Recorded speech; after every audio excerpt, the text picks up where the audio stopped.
We began our conversation about education, yours, mine, and that of everyone who is listening and watching Weekend Deal. We began that conversation yesterday. We talked about the different ways through which we can be educated: by learning, by listening, by being trained, by discourse, and by storytelling. We also played host to the registrar and the chief executive of the National Examinations Council, NECO, Professor Godswill Obioma. We talked about curriculum being rejigged and starting from the cradle. We also talked about funding for schools and the impact it can have on teachers' welfare and their allowances. We talked about capital flight.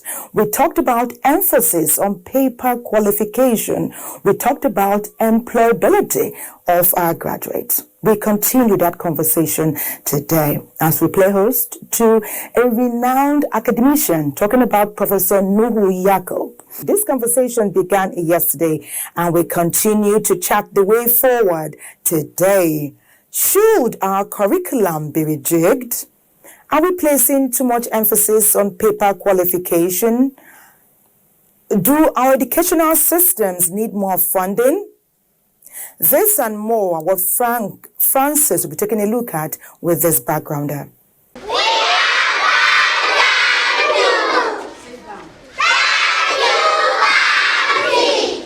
Education is the bedrock of any nation. Any nation without a sound and development-oriented education is as good as a dead nation.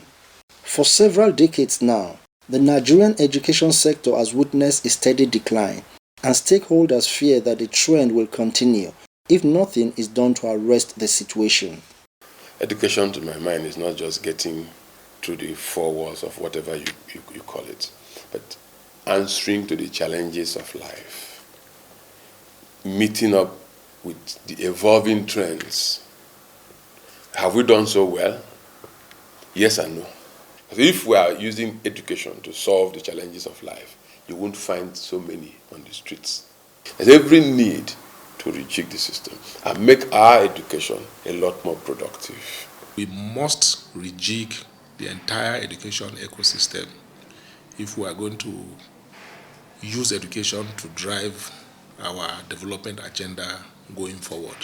And the reason for this is not far-fetched. The fourth industrial revolution is a knowledge-driven revolution. That is where the whole world has gone. So if you are entering a world that is driven entirely by knowledge, and you have an educational platform that does not understand how that knowledge permeates through, that is still holding on to the type of knowledge-driven processes that we were used to during the second industrial revolution, 100 years ago, then you begin to understand the dilemma that we are faced with. So it's something that we must do right away. While education must be made affordable for all and sundry, the current monolithic approach to knowledge acquisition must be changed. Technical education and innovation adaptation centers must be encouraged and well funded. Technical and vocational education is sacrosanct. It's something that we should all learn. Everybody must have a skill-based type of education that you can do something with, because we are entering a very complicated world where there's a lot of technology driving so many processes. There are people who were not opportune to go beyond the point of secondary education, but because they were exposed to the vocational aspects of life, they have lived their lives all through. So at what point did Nigeria lose that aspect of technical and vocational education? At what point? Relative to the growth, how many new technical and vocational colleges have been added over the time? How many? Even the ones that made name in those days, where are they? Indisputably, technical education is key to the technological growth and development of any country. Regrettably, the polytechnics, for instance, established to provide technical education, have been neglected and relegated to the background over the years. Thus, they are now offering courses not within their mandate. How many polytechnics are true to what they should be? How many? You have polytechnics offering mass communication, public administration, management. How many of the polytechnics really understand what it is? You have a university whose specialty should have been in the area of agriculture, and they want to offer law. Following the frequent decline of school students' performance, and coupled with high level of students dropout, social vices and high level of unemployment, effective guidance and counseling practice in schools have remained the key factor that is highly depended upon to restore performance confidence of schools. There's no guidance, there's no counseling, because we are providing guidance and counseling for an era that is long gone. Students will come and say they want to study medicine. They say, why do you want to study medicine? Why are you not studying biology? And their conception of biology is what the guardians and counselors have told them. 30, 40 years biology. The person who is providing the guidance and counseling himself needs help. He needs to be guided, needs to be counseled in the world that we are getting into. But the question is, who is guiding who? Who is counseling who? Those in the guidance and counseling, what is the level of exposure? What emerging trends do they know? How many? Since government and the organized private sectors can no longer provide enough jobs for its citizens, there is need to rejig the education curriculum to encourage entrepreneurship. I see the entrepreneurship development centers of most Nigerian universities, I laugh. You are going to the university, you are finishing, and then the course that you are doing for entrepreneurship is how to make shoe, how to barb hair, how to make cakes, and all those type of things.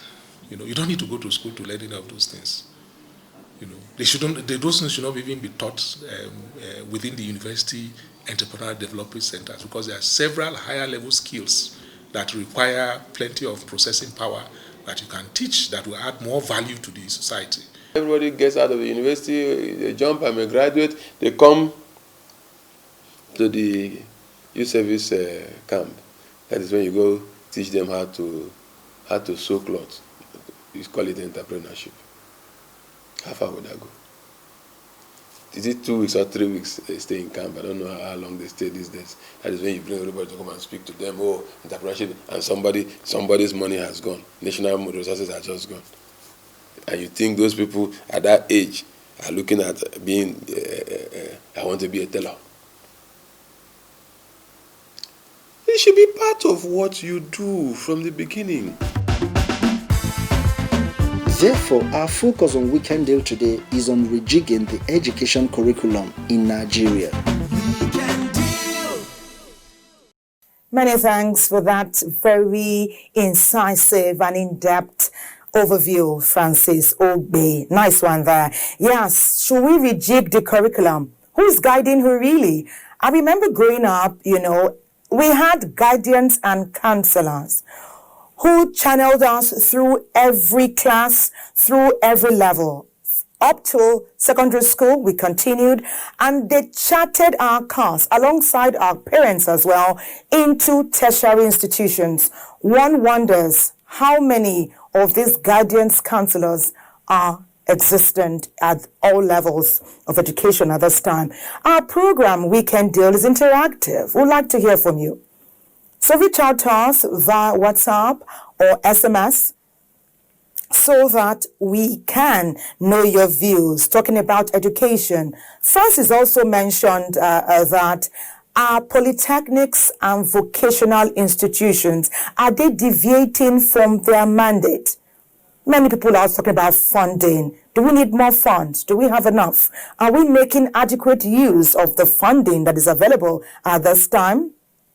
The bottom line: it is okay to pay attention to our educational institution at this time, and all hands must be on deck.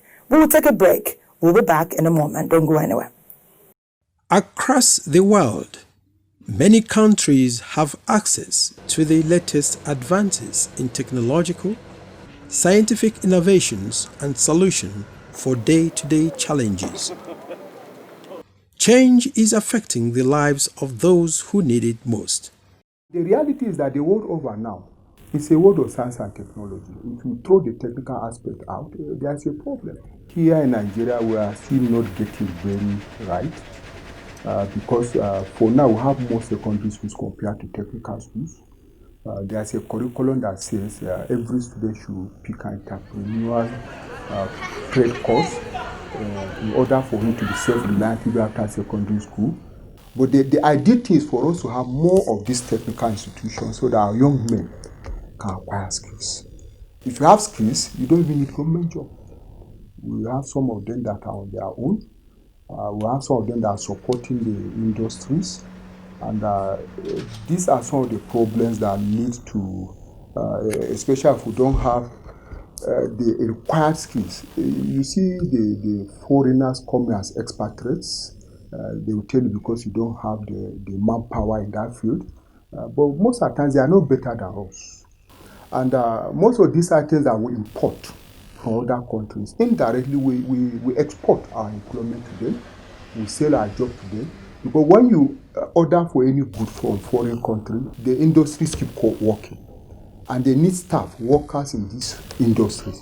So, and if you don't have the skills in your own country, definitely you have to import.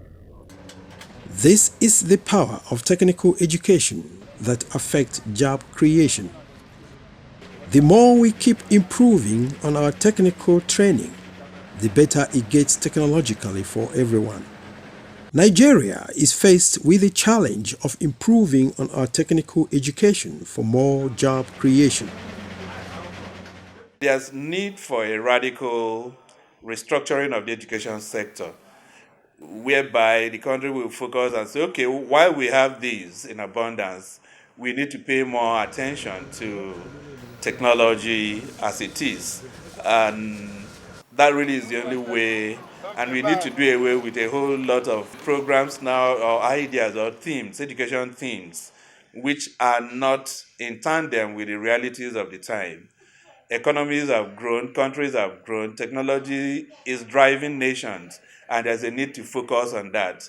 We have to be thinking of something like artificial intelligence. We have the computer studies and aeronautics, engineering. These are things that drive any country's economy. If you want to be a first world nation, these are the things you need to focus on.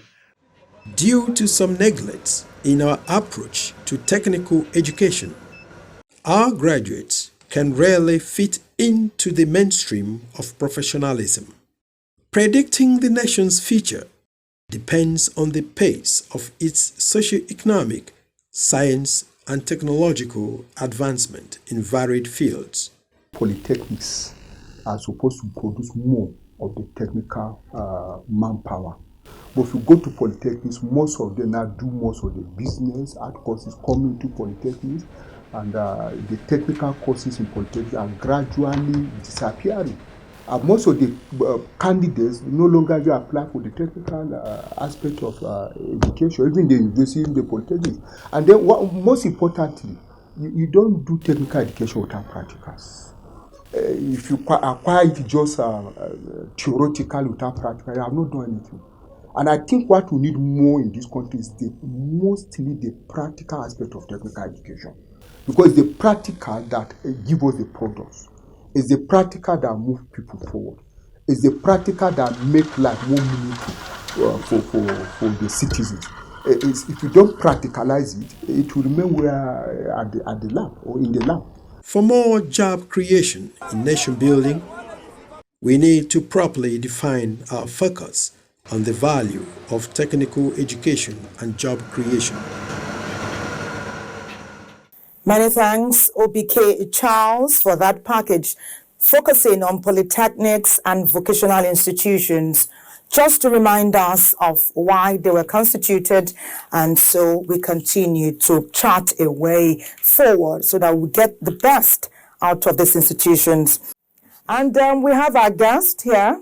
I talked about him earlier in the show. Professor Nuhu Yakub, the former Vice Chancellor of the University of Abuja, as well as Sokoto State University, is here today to lend his expertise and knowledge to our discourse. Thank you for coming, Professor Yakub. Thank you very much for having me this morning. Good to have you chat with us. It's a pleasure. Now, parents, guardians, children, we know that children spend quite some time with their guardians and parents and family at home. Little matter where they school, education starts from the home. That's right. How should guardians and parents impact their children in terms of their dreams, their goals, and their aspirations? Should they have any influence whatsoever? Oh, certainly. Certainly. Parents have a very significant role to play in the upbringing of the children. I mean, whether in terms of, morals, in terms of, their studies, and also molding them, directing them, guiding them in terms of even career prospects in the future. So they have everybody. I mean, parents, basically, the house is supposed to be a unit of instruction, a unit of, guidance, for the children. School actually begins from home, certainly, because, what is it? A child has to be taught how to eat, how to take care of himself or herself, when they have to go to, they are of age, or they have the ability to go to the toilets and eat them, and so on. So the school, is the first home, first educational institution that, children will have to go through before going to what we now call formal education, where, programs are outlined or laid out to also go along with their level of development, of going from, sometimes, people who have the means, or parents who have, who are aware of the role of kindergarten, for instance, or they take their children there before even they are, and this education must continue throughout the life of the child. Exactly. At different levels, they need parental guidance. Learning is a continuous process, and the parents will have to be involved at whatever stage, from one stage to the other. Interesting. There's much talk about our curriculum, but before I talk about the curriculum, I want to talk about polytechnics and specialized institutions. Some say the evidence seems to show that they are deviating from the status quo. Are you of the same opinion? Well, what has happened is that, particularly from the time of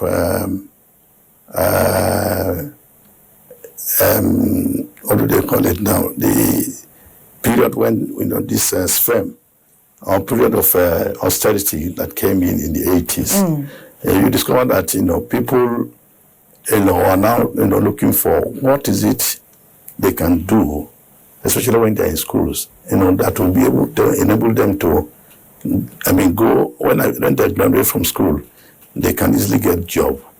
So, and then the period also introduced, certain challenges to school management.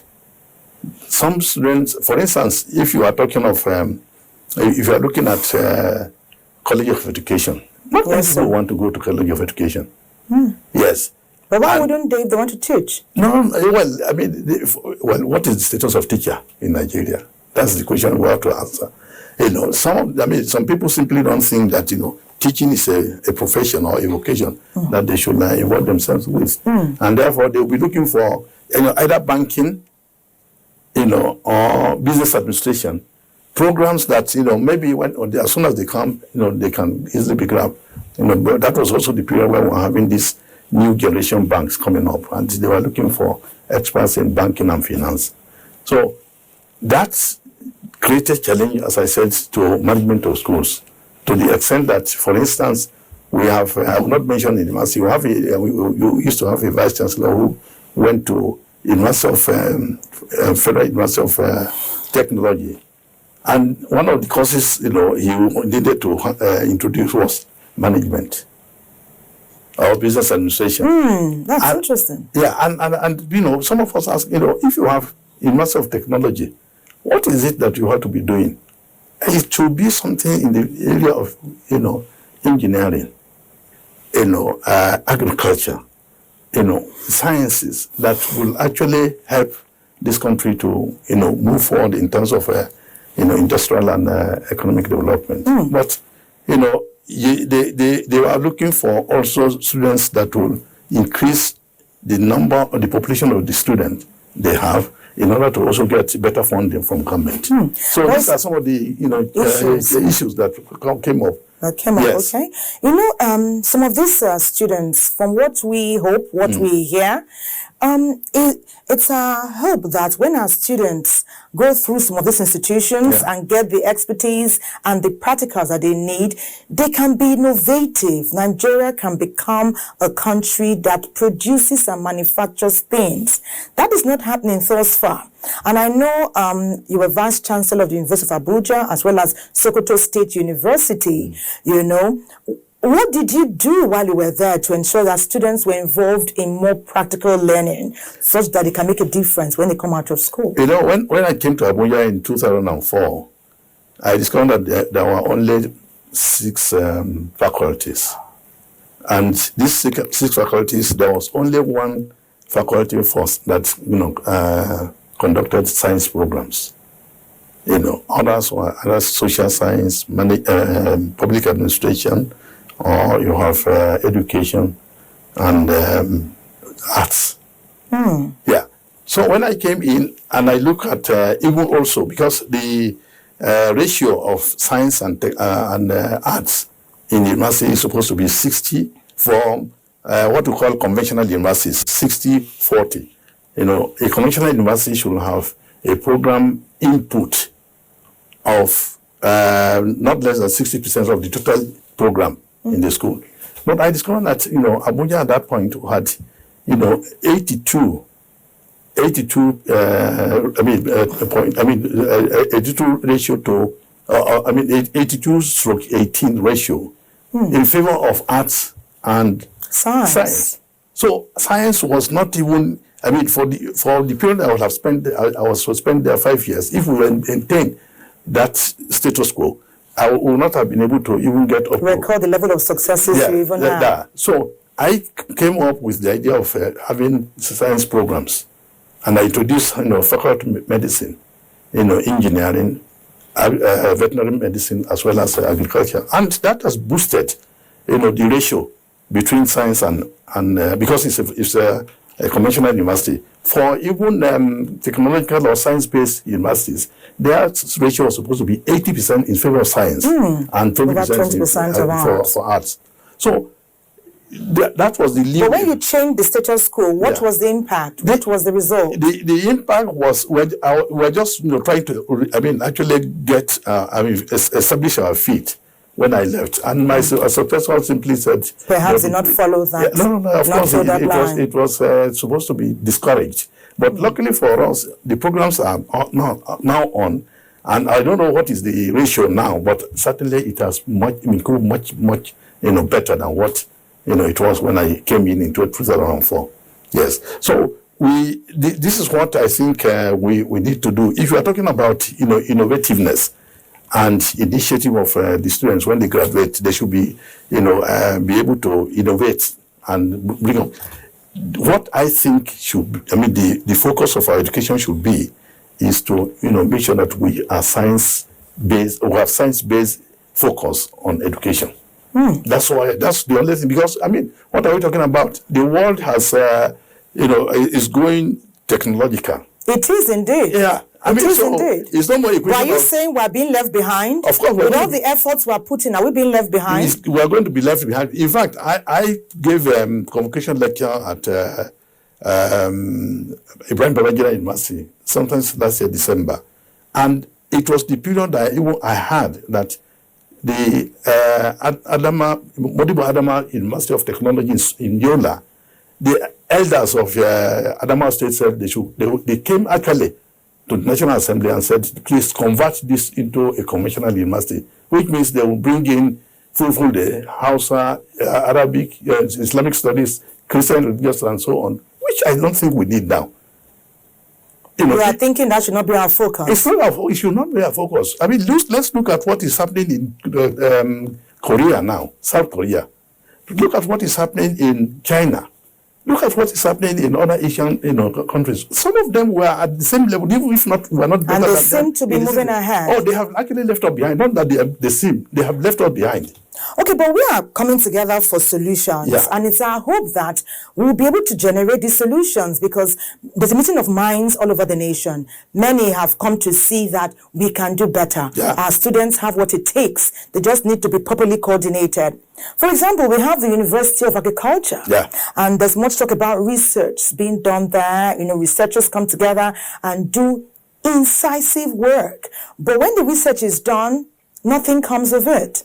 Well, I'm not. Do we still relate that to the curriculum rejigging? I am not even convinced that there's a lot of research going on. I want to also give kudos to TED Fund, because it has also tried to encourage universities to actually become hubs of research. TED Fund is actually putting emphasis on this, urging most vice chancellors, please ensure that research is top-notch. Researchers have it's key. It's so key. Yeah, but you discover that the education policy in this country has not favored research. How? Yes. How do you mean, sir? Oh, what I mean is, how much is actually devoted to research? If you look at the cost of research, is quite expensive. There's no doubt about it. But if you submit your budget of 5 billion, they may bring it down to 1 billion. What kind of research? And it's going to have a negative impact on the work that can be done. There's nothing that will come out of that kind of enterprise. I was talking with a former vice chancellor sometime, maybe like last year, and he was saying that another thing that may have impacted learning in terms of students, as well as even the lecturers themselves who facilitate knowledge, may be the exchange of knowledge. And in times past, we had expatriates come in, we had Nigerians go out to learn and to teach, but there's little or nothing of that happening. Was that such a good idea? Is it having a negative impact now that it's no longer happening as often as it used to? I mean, you can't expect somebody to come from the US when he's adding close to, $5,000, right? A professor, earning as much as $5,000, and if you convert that to Naira, you know what it is. Then he comes to Nigeria and is given less than $500,000. Less than 400,000 Naira. He cannot, we are not competitive. And therefore, you cannot attract, professors from other climes to this environment. It's different from what used to be the case in the 60s and 70s. In the 60s, for instance, I used to have, a senior professor who was a mentor. He said, when he started as just graduate assistant at the University of Ibadan, his 1 month salary was enough for him to decide to go for he will not even wait for government to sponsor him to go to a conference. Okay, he was earning enough to enable him to take decision on which conference to attend, and he was going to conferences. And of course, exposure to such conferences will make one to also develop academically and intellectually. And you meet colleagues who may also come, with ideas that will help you. Ideas are shared. Exactly. But that is not the case. If you have to go, except, Transford again is also trying to encourage, colleagues to go on conference, but you can only go on international conference once in 2 years. Once in 2 years? Once in 2 years. So, what is going to happen within the interval? They just sit down and look. But let's talk about the budgetary allocation. Many people are speaking up, and perhaps from interviews we had during the week, some say, can more money, can more resource be allocated? Is this the amount of money allocated to education and research, as it were, is that expressing the mind of governments at different levels to say, this is how much we hold education, maybe in some regard? Is it, since it's not adequate, it's not. And we all know it's not adequate. It's not. And many people are saying it's not adequate. What does that translate into? Are we going to get more? Are there plans to bring more? Or is someone thinking that we have enough? No, I think, education has not been given the priority it deserves in this country. That's the plain fact. Because if the UNESCO says each annual budget should devote not less than 6% of that budget to education. And here we are in this country. In fact, I can't even remember which year we notch up to 10% of the budget in any budget year. So what we are simply saying is that the allocation to education is inadequate. It's inadequate. It's inadequate. And unfortunately for us, again, when it gets to, the various cost units, you discover that, the bulk of the money is spent on remuneration and very little. In fact, at the end of the day, you may have just 20% of what goes to each university, being devoted to capital expenditure. Expenditure. And, you have a lot of recurrent expenditure. Recurrent expenditure. And the overhead is even so overwhelming that, some universities cannot even cope. So there is no doubt about the fact that there is inadequate funding for education in this country. And that needs to change. Indeed. Yes. You are speaking the minds of many people that we had interactive sessions with in the past week and months. And it's our hope that this is being taken note of and that there will be a positive change. Well, let's hope so. Well, our viewers are sending us messages. They are following what we have been talking about. They've been doing that since yesterday. And perhaps we can latch on to what they're talking about. Causes of educational failure in Nigeria are as a result of teachers who are not adequately trained and lack of support from the government. Martin Iyaha from Benue says, every student and teacher should be placed in the area where they best fit in. I think we talk about parents, influence, and guardians and counselors. Okay. We'd like to know where you're reaching us from. Mercy from Onitsha says, I wish to say that counseling starts the job of leading the path of a child from the primary through to secondary school and on to the tertiary level. Just what we were saying. Yeah. That at no point should we neglect the educational needs of the child. That's right. At home, in school, we should guard them. Okay. Let me just take this last message. Samson is reaching us from Bayelsa. He says, to make positive change, we need to improve our curriculum. But more importantly is the improved welfare of our teachers, especially at the primary school level. Thank you very much, Samson. More messages are coming in, but while it comes in, we have many packages prepared for you to listen to and learn from. And we're talking about brain drain in the educational sector. NTA Badon put this together. Because there's nothing that's my fault. I went to school. I went for masters. I have my degrees. I'm smart. If you talk to me, you know that this person knows what he wants for himself. But at the end of the day, the job is given to somebody because his father knows somebody.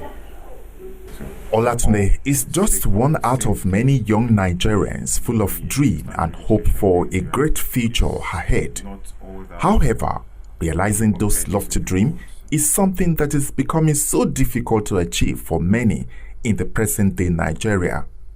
The socio-economic climate in the country is increasingly putting many in a very precarious situation, making them confused and uncertain of what the future holds.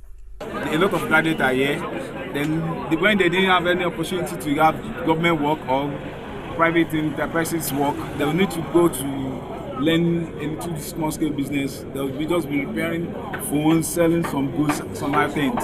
Then if the Nigeria now to start with anything now, if they don't have any EPA, you just need to be going up and down. You have to provide everything by yourself. Talk of security, talk of power, even capital, to raise capital, which is one of the number one impediment to economic growth in the country. Government is supposed to create an enabling environment for anybody that has an idea, a very good idea.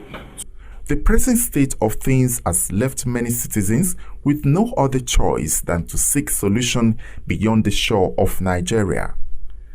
Say you graduated in mathematics in Nigeria, somebody graduated in mathematics in London, you know how much that person is realizing, you know how much you are realizing, and we have the best brain. God bless us with the best brain all over the world. Look at anywhere in the world where things are moving. Technically, when you look down at it, you will find out that Nigerians are there. But they were not encouraged here.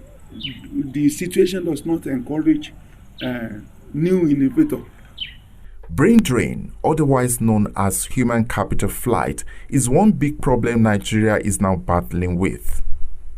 For instance, a former Minister of Health, Dr. Ikechukwu Madubuike, once said that a total of 21,000 Nigerian doctors were practicing in the United States alone as at the year 2010, with about 9,000 others practicing in other countries in Europe, Asia, and Africa. Similarly, a presidential committee set up on brain drain by the Babangida administration in 1986 posited that about 10,694 professionals were lost from the nation's tertiary institutions between 1986 and 1990.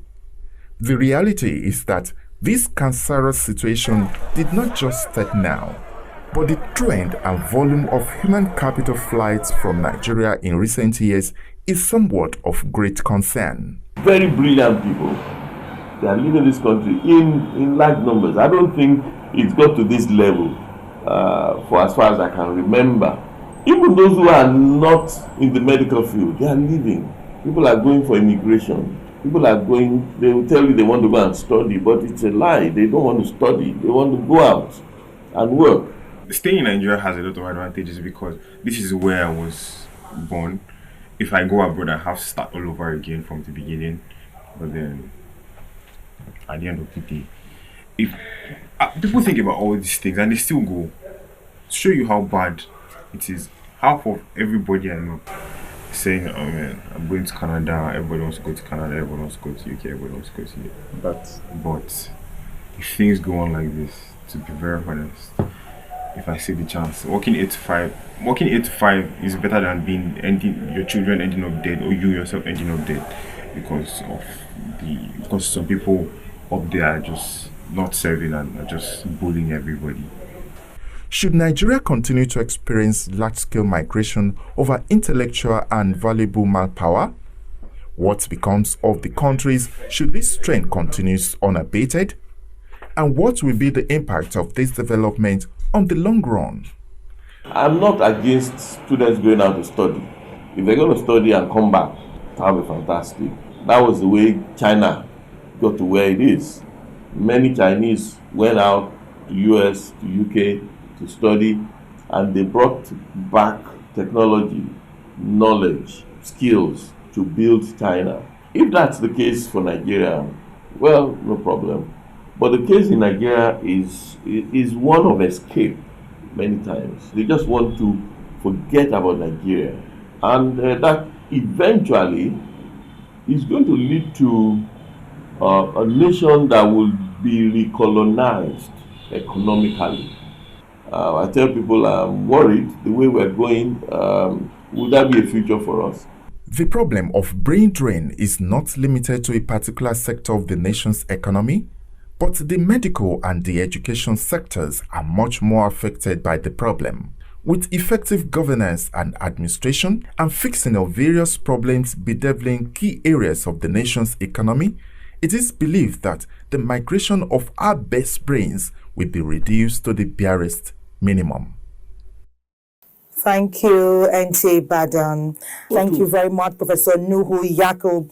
I knew that you would lend your wealth of experience to our conversation, and I thank you so much for making the time to be here with us. Professor Nuhu Yakub is a former Vice Chancellor of the University of Abuja and that of the Sokoto State University. Thank you for making the time. Thank you very much for the conversation on education in Nigeria at all levels continues, and that's how we join ETV in Lagos. Are there challenges in provision of educational facilities in Nigeria? This package will throw more light on that. It is no argument that education in every sense is one of the fundamental factors of development.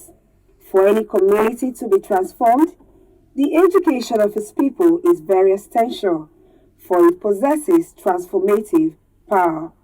The importance of education to any one society cannot be overemphasized. It determines the collective aspiration of a people, the scientific heights and technological progress that a society, that the people can attain to. Invariably, educational facilities are one of the factors that aid learning in primary, secondary, and tertiary institutions. These facilities are provided to pupils and students to help them develop potentials and achieve the set goals.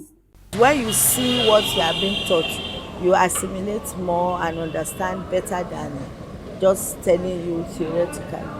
They are the basic tools that is needed for the school to function. Without them, there will be no school. So, but the definition of educational facilities will change over time or has changed over time. It depends also on the stage of economic development of each country, of each society.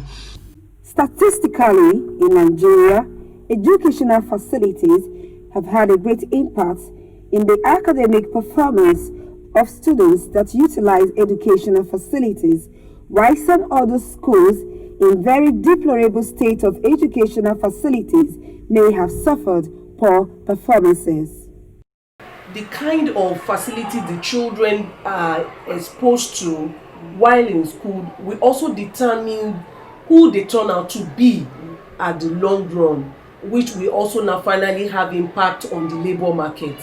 So if you are using the same facilities that you developed in the 70s and in the 80s for a population of the year 2000 or the year 2020, the output on the student, the output in the labor market will be a reverse output. So it challenges two critical variables. One is the variable of employability. Two is the variable of global competitiveness. How employable are Nigerian graduates? How competitive, globally speaking, are Nigerian graduates?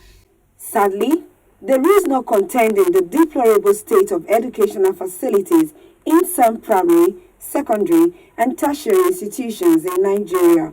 So for schools that do not have adequate facility, I would say they need to do like a school audit. Now know what are those things that they have and what are the facilities that they don't have. So, and they now need to now start from where they are. So gradually, you may not get everything at once. So you now need to have like a budget, a plan, a strategy on how you can get all these facilities one at a time. The cognitive assimilation, the cognitive development, the psychomotor development, and all forms of development are heightened because the facilities have provided the ambience, have provided the suitable conditions that are critical for learning. It is safe to say that educational facilities have a profound impact on teachers, students, and the society at large. I don't think that education in the last 8 years or in the last 15 years has ever gotten about 15% of the budget in Nigeria, whether it's a budget surplus or whether it's a budget deficit. So what we need to do is to first and foremost escalate the allocation of budget resources, of budgeted resources for education, and start looking at a benchmark of hitting at least about 30% of the Nigerian budget in a given year should be escalated and devoted to the development of educational facilities, of educational institutions, and to the investment in research and development. This is a call to individuals, corporate bodies, and the government to invest in educational facilities in schools, especially the public schools. The use of educational facilities will aid their learning and help develop their potentials and contribute towards a sustainable and economic progress. You are watching Weekend Deal. Thank you, ETV, for that package. When we have adequate facilities, the requisite impact will be made, not just in education, but in every sphere of our life's journey. It's time for a break. We'll be right back and we'll get to meet our next guest.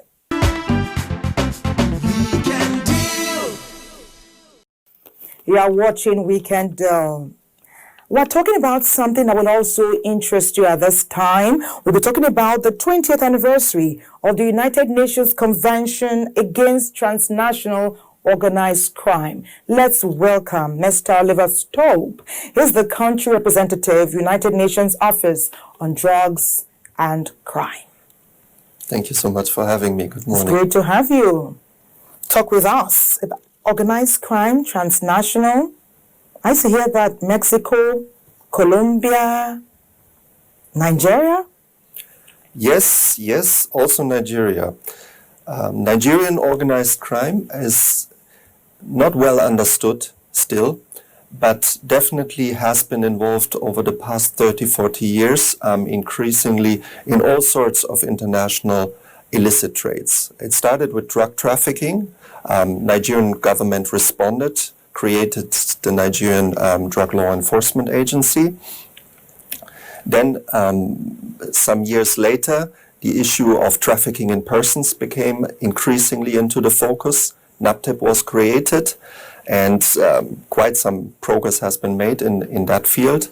Most recently, we see now a trend, for example, as concerns the trafficking of wildlife products.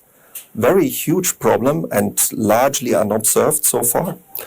And we also see, for example, a shift of the epicenter of maritime crime, of piracy, from the Horn of Africa into the Gulf of Guinea. So just to give you an idea, today we are in a situation where 95% of all the people that are being kidnapped in international waters or in coastal waters are being kidnapped in the Gulf of Guinea. And very often with the involvement of Nigerian organized criminal groups operating both at sea and, of course, also at land.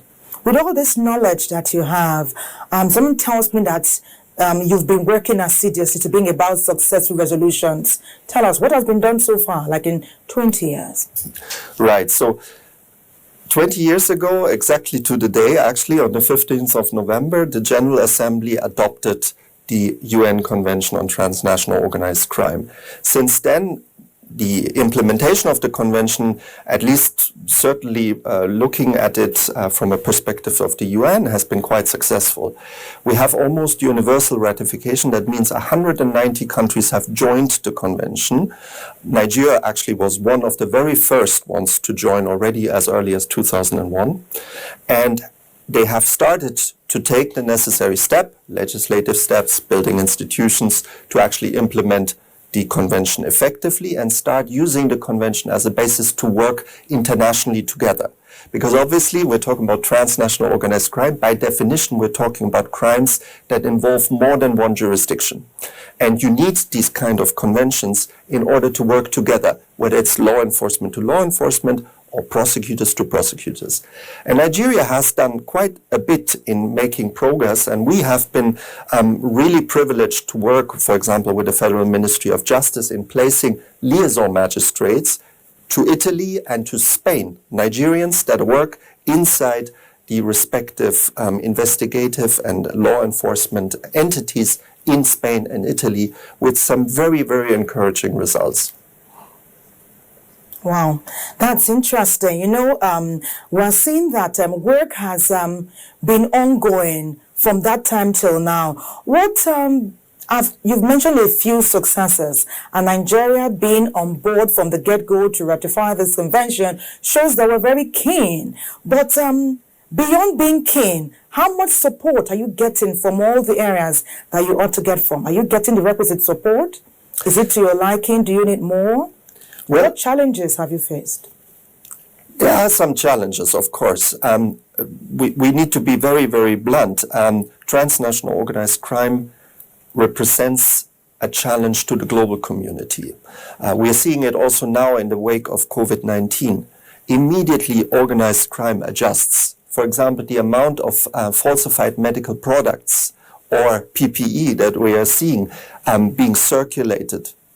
Wow, all involves organized crime. Equipment that we use. Exactly. The masks, the hand sanitizers. There are some that are fake, absolutely. There's also a lot of fraud that is being committed, basically trying to sell to desperate public sector entities these kind of products because of course they're urgently. Exactly, they need them urgently. So we see these kind of trends. One of the challenges that we've been facing in Nigeria, and we're tackling it now, very thankfully to the cooperation with the Nigerian Institute for Security Studies, to conduct for the very first time an in-depth study of transnational organized crime in Nigeria, operating in Nigeria and out of Nigeria. And why is this so important? Because we have seen, especially in these last 5 years, some really preoccupying trends. So, for example, Nigeria is not a major home to wildlife.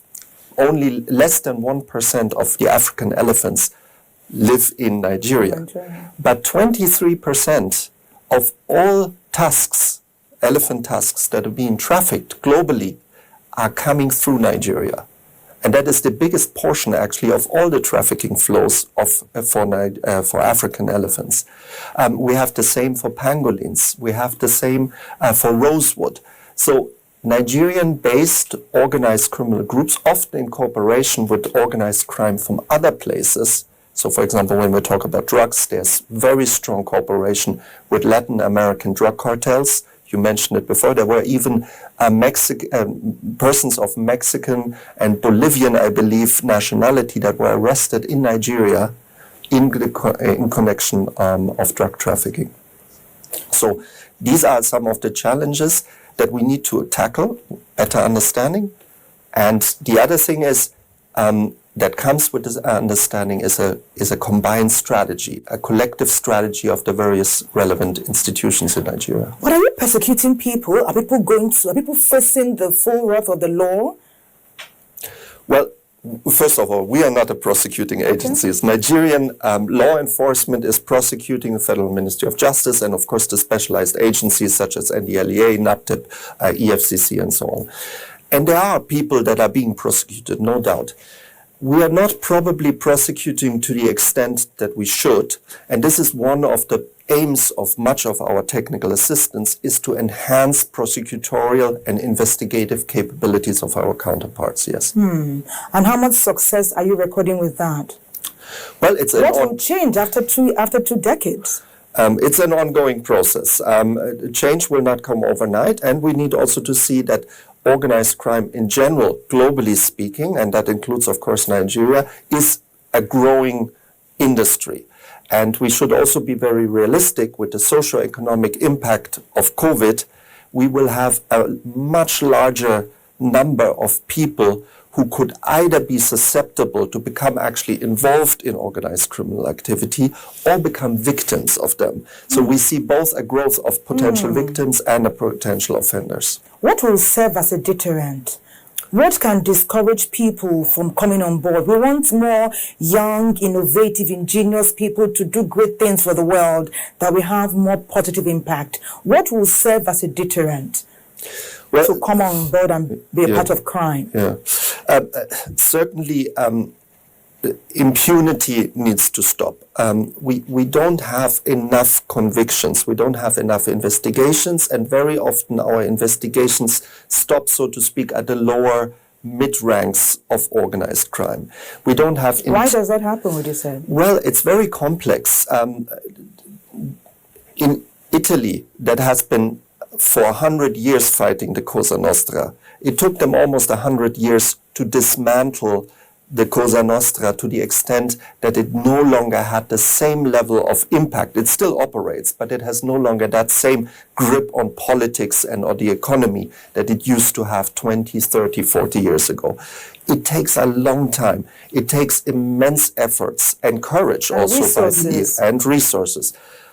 You need intelligence-led investigations, you need wiretapping, you need specialized skills to conduct so-called controlled deliveries where you're following whatever illicit trade basically through multiple stations in order then to arrest the people that are behind.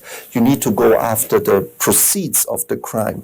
You need to take away the money from the criminals. These are the kind of things that have proven successful in other countries, and I'm very convinced that also in Nigeria we can make further progress in that regard, building on what has already been achieved. It's 2 decades. Decades. We're very delighted or excited by your cooperation and support that you're giving Nigeria. In the next 2 decades, what will be your expectations? With bringing ingenuity, bringing more initiative, getting more support, what do you expect? What do you expect you can achieve?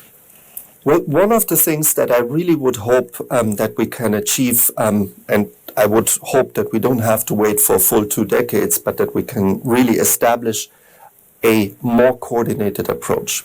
One of the things that has happened because of Nigeria's response to different types of organized crime, that we have a bit of a fragmented picture. We have a specialized agency on trafficking person. We have a specialized agency for drugs, economic crime, and so on. There lacks sometimes that kind of like holistic picture of organized crime. We don't go after the organized criminal groups. We go after individual types of criminal activities. And that sometimes has, as a result of that, we don't dismantle organized crime groups to the extent that we should. And I hope really that is something that we can tackle going forward. It has been a very interesting 2-day package with you talking about Weekend Deal. We have taken to task our educational system here, and we have been learning from people who know better, like Professor Godswill Obioma, the registrar and the chief executive of NECO. Today, we had the opportunity to learn from Professor Nuhu Yakub, and we've talked about different ways to learn. You can learn by discourse, you can learn by training, and that's how we have been doing it. Remember, a teacher's influence affects eternity. You never know where your knowledge is going to get to, and that's what Henry Adams reminds us of. So make sure that what you teach people is accurate, it's on time, and it makes the best impact. All hands must be on deck to make sure that our educational system impacts our youths, our students, and our children in the best way possible at every level. And education starts from the home. So parents and guardians, we have a responsibility. Even in the office, we learn. In the playground, we learn. And in the classroom, we most assuredly learn. That's the size of our package. While wrapping up the program, we ask you to have a fantastic week. Keep watching our programs on the Nigerian Television Authority. My name is Selma Obaze. God bless Nigeria.